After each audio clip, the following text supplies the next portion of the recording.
We've had so much rain lately that it's washing the minerals out of the feeder I've got. I don't have a cover over it, so we're gonna get them some minerals and then see if we can call them up to the top of the field.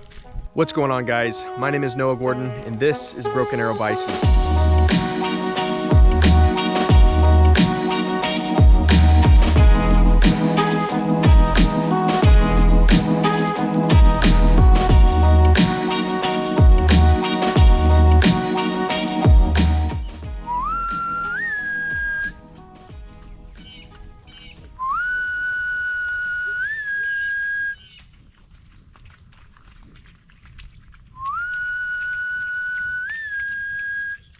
I think they're ready for some feed.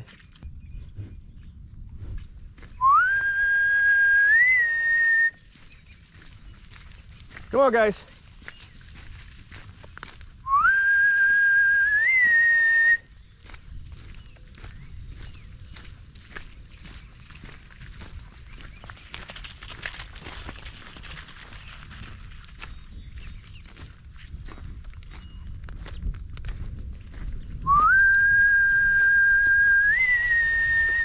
So this is something I did with my last herd, is I would try not to feed them in the same spot every time. And when I went out to feed them, I would kind of walk along the edges of the field, keep calling until they were kind of trained to just follow me with that call. So that's what I'm trying to do with these guys, and they're picking it up really well. Hey guys.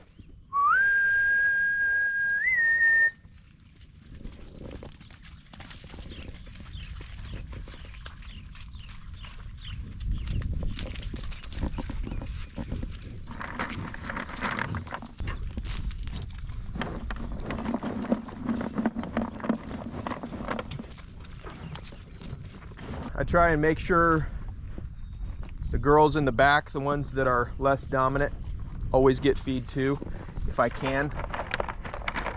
That way they all are enthusiastic about getting feed. Girl over here, Little River, she's coming to check it out. 94 over on the right. She's the one who had the injured foot. She's recovered really good. It's a little bit of a knot, but I think it's all the scar tissue that's healed up. And then black feather right there. They're rearing to go right now. The amount of feed that I feed these guys is really small, honestly.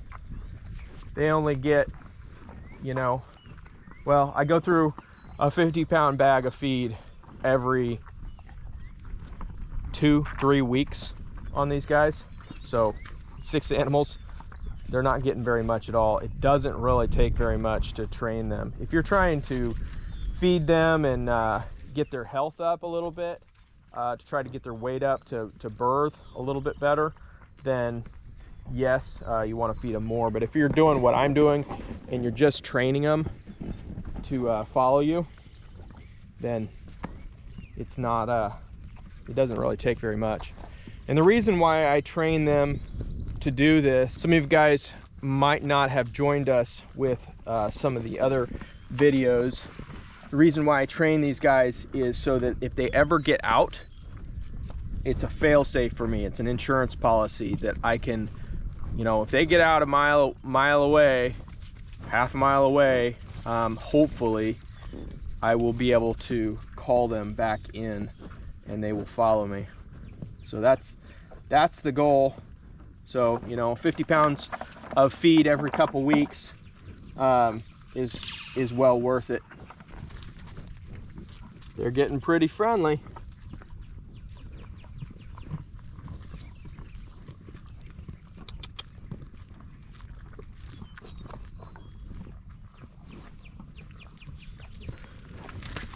Look how shaggy Walking Coyote is.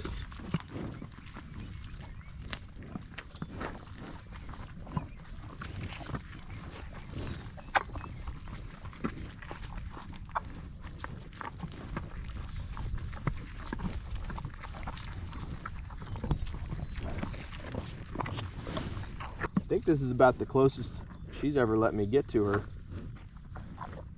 Wonder if she would eat out of my hand.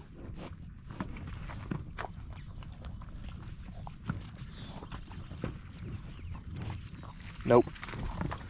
All showing each other who's boss. Figuring out their pecking order.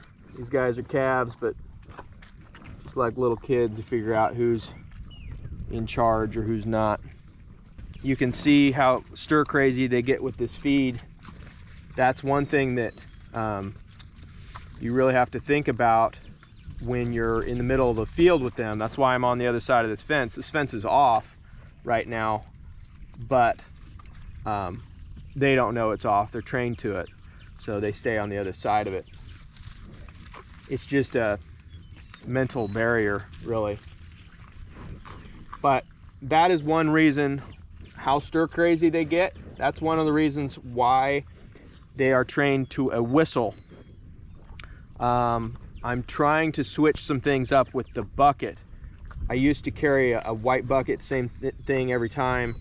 And I'm trying to come out with some different color buckets and some different ways to carry the feed different times, because I don't want to have to be in the middle of the field having to take care of something and carrying a white bucket or something that they associate with feed, and then coming over and start pushing around and starting to get a little feisty. So I want them trained to something that I do deliberately, that I want them over. So that's why they are trained to the whistle. And so far it's working really well, because I can walk out in the middle of the field and they'll come over, they're curious, but they're not really going crazy like they were a second ago. Once they figure out that I don't have any feed and I'm not whistling to them, they usually calm down. It's one thing I learned from my last herd is I had one time that I was out in the middle of the field and I was moving chickens around. I had a chicken tractor in with them, and I got in the middle of it and they thought I had a bucket, and they thought I was bringing feed over to them, and they got a little crazy, and I was actually a little scared. Look how close he is.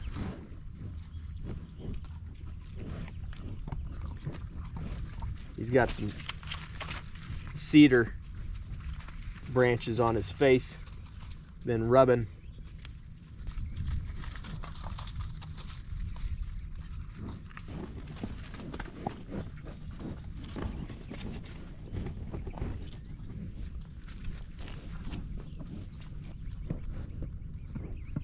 She said nope.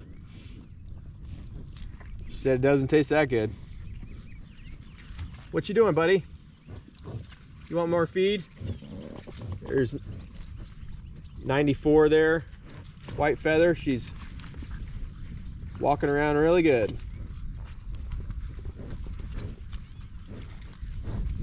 So this is strong wind right here. This is strong wind and red prairie. Red prairie right here. Strong wind.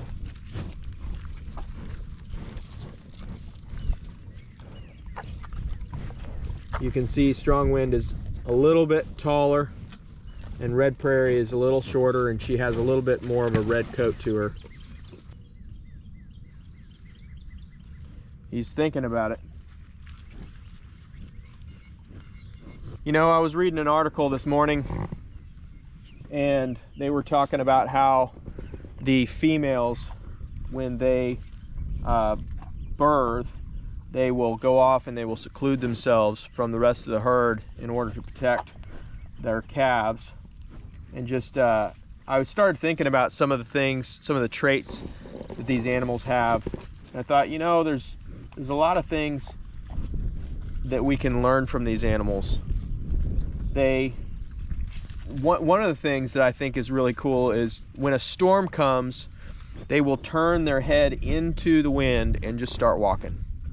And cows, in a general sense, will drift with the storm. And I thought, you know, that's a really good analogy for the way we should treat the hardships and stuff in our life. Is we should turn our head into the wind when it is hard, stormy, and just keep pushing. And that's one of the reasons why they survive blizzards, is because they turn their head into the wind they start walking and they get out of the storm faster.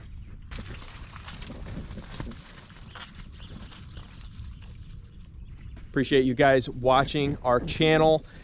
Every click you make and every comment you make pushes us forward with the YouTube's algorithm, so thank you very much.